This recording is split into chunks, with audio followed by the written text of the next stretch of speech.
할렐루야. 오후 예배 나오신 여러분들 주님의 이름으로 축복합니다. 지난 목요일이 춘분이었습니다. 해가 점점 더 길어지고 있습니다. 오늘 날씨를 보셨겠지만 전형적인 봄 날씨입니다. 여러분은 봄, 여름, 가을, 겨울 언제가 가장 행복합니까? 다시 한번 봄, 여름, 가을, 겨울 언제 가장 행복하세요? 보통 여쭤보면 여자분들은 봄이 많이 좋다 그러고 남자분들은 가을이 좋다 그래요. 근데 사람이 행복하려면 어제도 아니고 내일도 아니고 지금 이 순간이에요. 봄은 봄대로, 여름은 여름대로, 가을은 가을대로.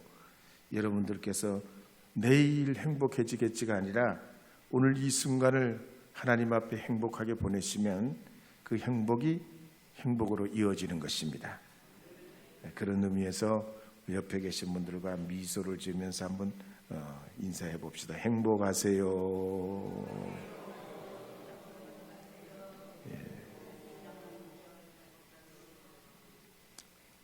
세계를 다녀보면 우리나라처럼 밤이 밝고 환한 곳이 많지 않습니다. 우리나라는 무지 밝죠. 그래서 좋습니다. 저희가 어린 시절만 해도 밤에 호롱불 켜고 등장불을 사용했던 적이 있습니다. 그러면서 새마을 운동을 하고 전기가 들어왔는데 전기가 들어왔을 뿐이지 걸핏하면 들어갔다 나왔다 꺼졌다 시도 때도 없어요. 그러니까 집안에 항상 초를 준비해 두고 전기가 나가면 얼른 초를 켜가지고 불을 붙여야 됩니다. 근데 예전에는 그래가지고 저녁을 굉장히 해 저물기 전에 얼른 먹잖아요. 만약에 무슨 일이 있어가지고 해 떨어진 다음에 저녁을 먹었다가는 밥에 티가 떨어지는지 머리카락이 떨어지는지 그냥 모르고 밥을 먹어야 됐습니다. 참. 그런데 작년 통계를 보면 우리나라 전기 생산량이 620테라와트예요. 620테라와트. 아마 느껴지진 않을 텐데 전 세계에서 우리나라가 전기 생산량 8등입니다. 8등이에요. 1등이 중국이에요. 중국이 8,849테라와트를 생산해요. 그 다음에 미국, 그 다음에 인도, 그 다음에 러시아, 그 다음에 일본, 브라질, 캐나다, 그리고 우리 한국이에요.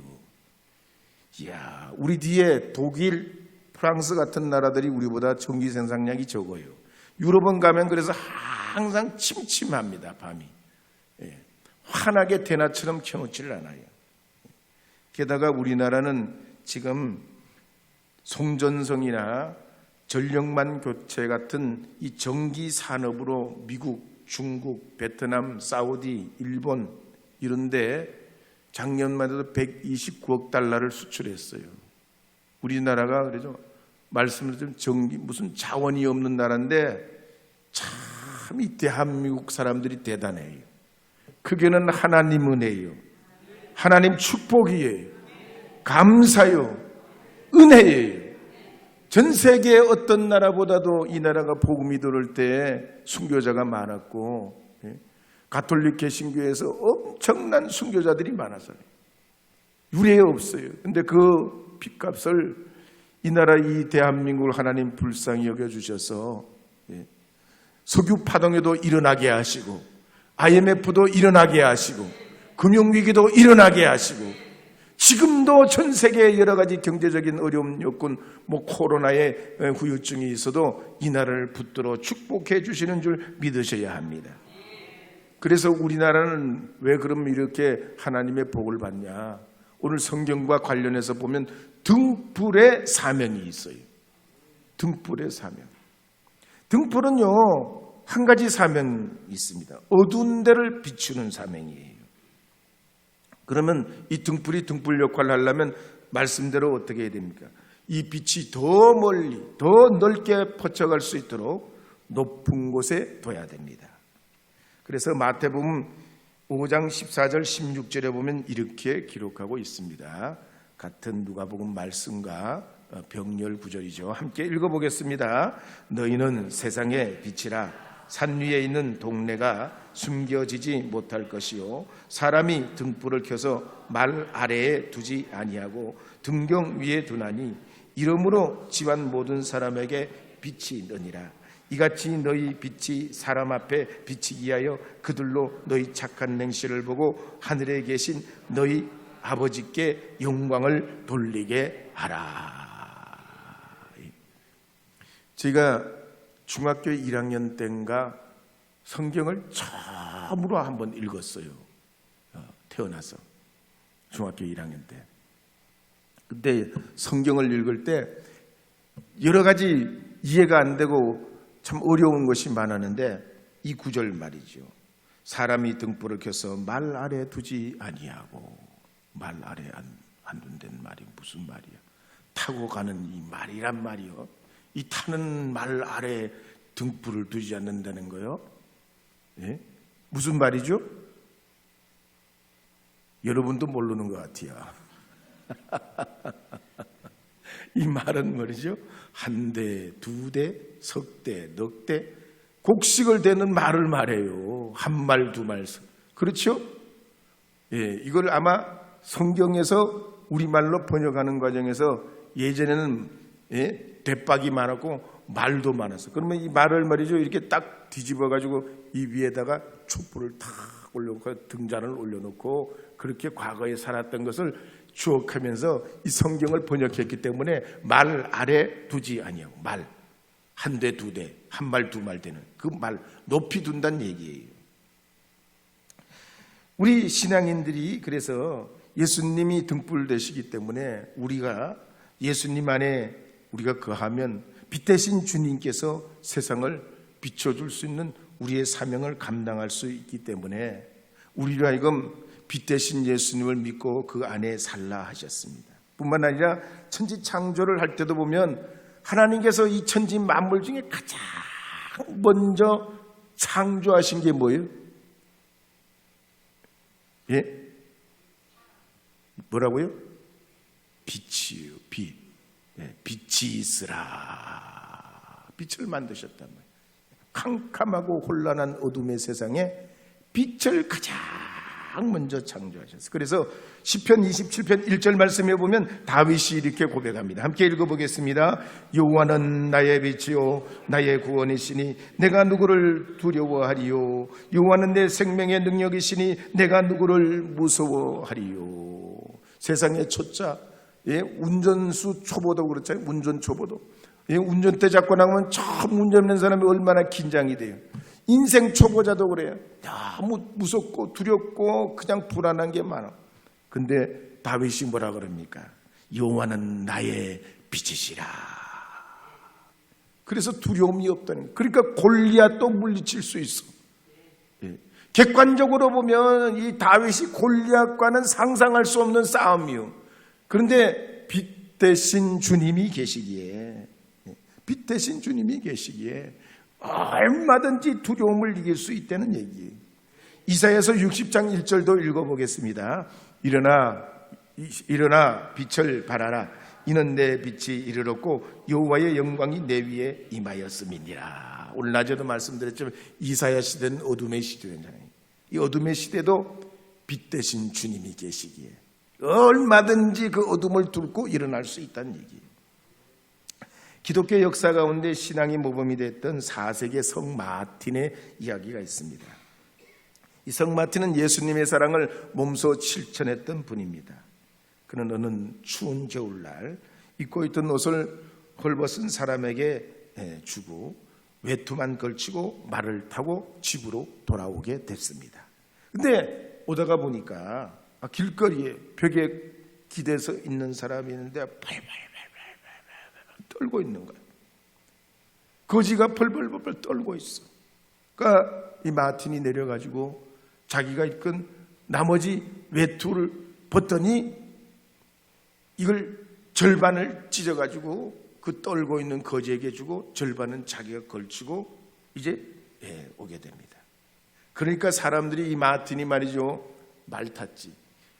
찢어진 반쪽 외투를 걸치고 그 말을 타고 오는 마틴의 꼴을 보면 얼마나 우스꽝스러웠겠어요.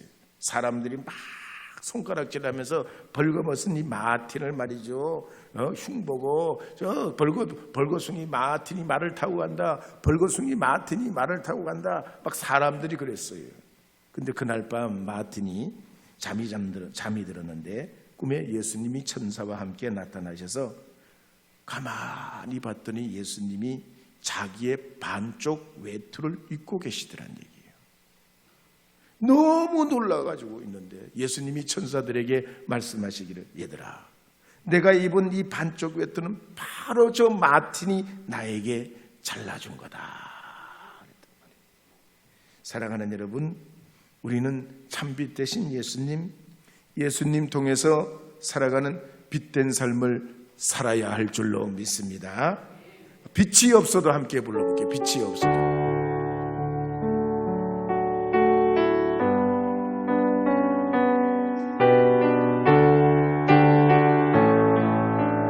빛이 없어도, 빛이 없어도 환하게 다가오시는 주 예수, 나의 당신이요. 음성이 없어도 똑똑히 들려주시는 주 예수, 나의 당신이요. 당신이 계심으로 나도 뛰고, 당신의 노래가 머물므로 나는 부를 수 있어요. 주여, 꽃처럼 향기 나는 나의 생활이 아니고도 나는 당신이 좋을 수밖에 없어요. 주 예수, 나의 당신이요.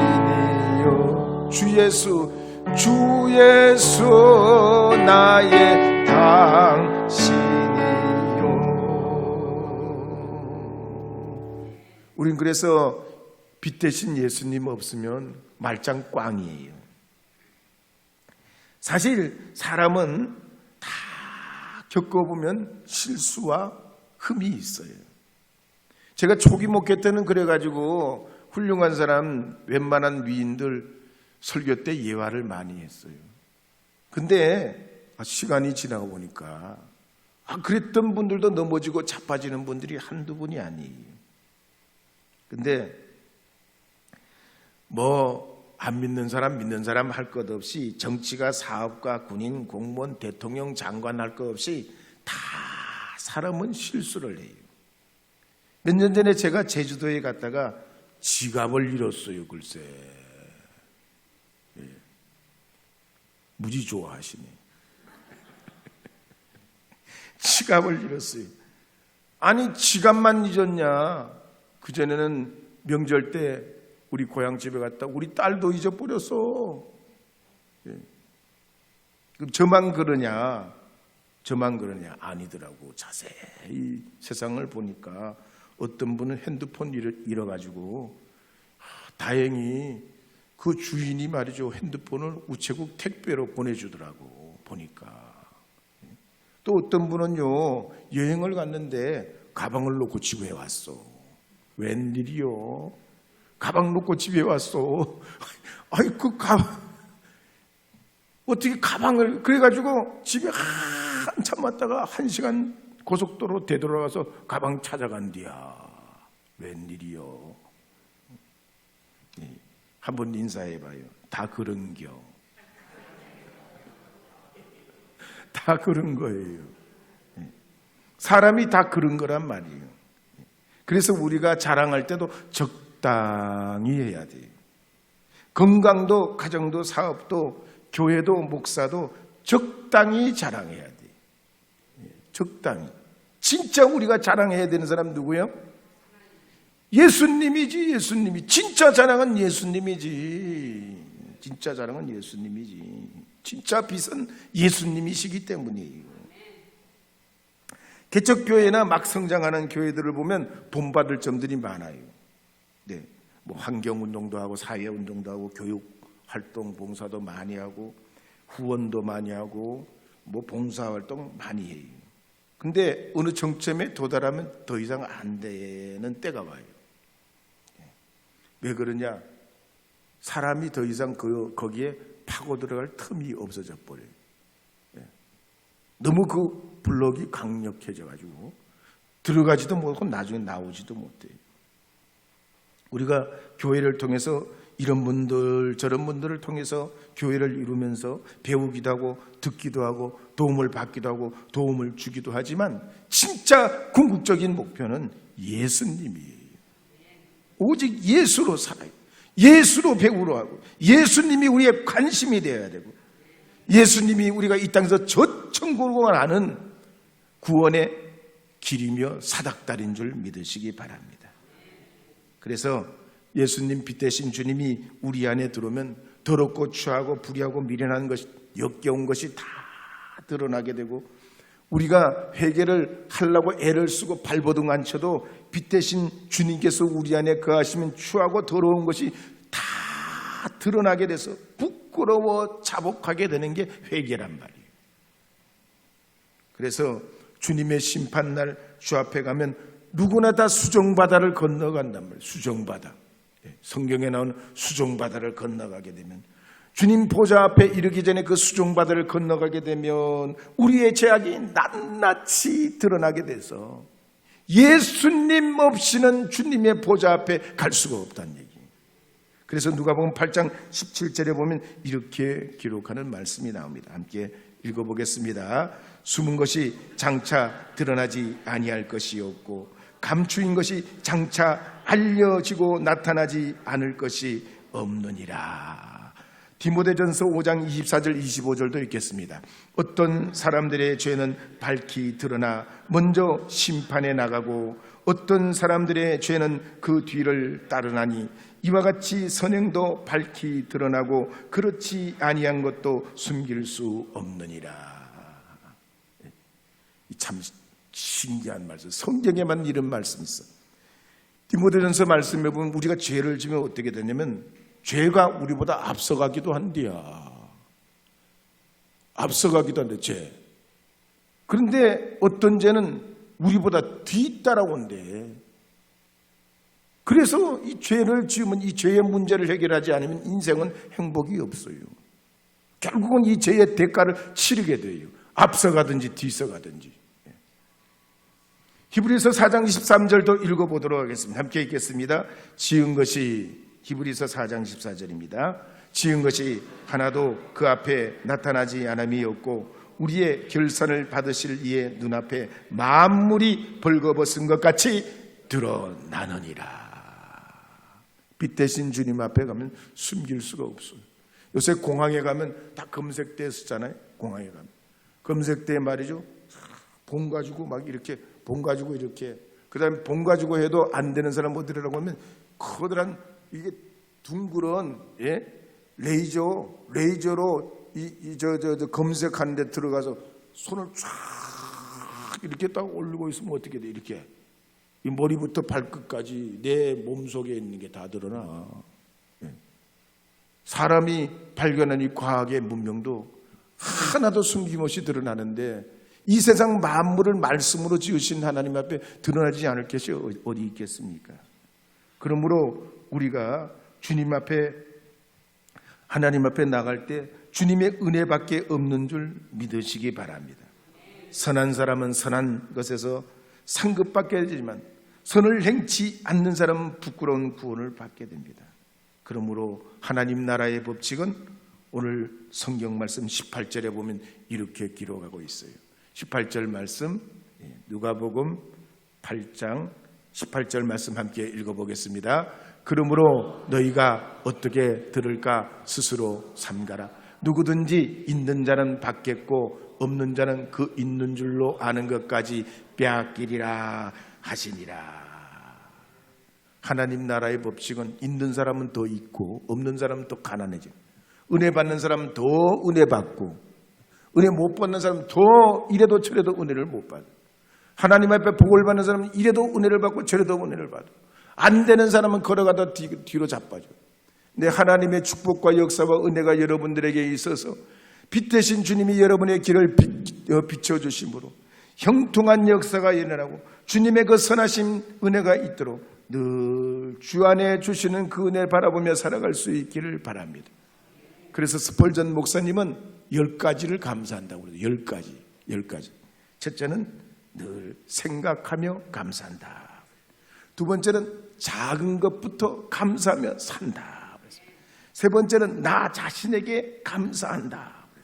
네 번째는 내 일상에 감사한다. 평상시 우리가 살아가는 게 얼마나 감사해요. 다섯 번째는 문제에 감사한다고 그랬어요. 여섯 번째는 더불어 감사한다고 그랬어요. 일곱 번째는 그럼에도 불구하고 감사한다고 그랬어요. 여덟 번째는 잠들기 전에 감사한다고 그랬어요. 아홉 번째는 주님의 그 능력을 믿고 감사한다고 그랬어요. 열 번째는 모든 것에 감사한다 그랬습니다. 빛 대신 주님 의지하면서 오늘도 우리가 이 한 주간 살아갈 때 할 수 없다 못한다 하지 말고 주님을 등불로 삼고 여러분의 삶을 이루어가게 될 때 능치 못함이 없는 줄 믿으시기 바랍니다. 믿으시기 바랍니다.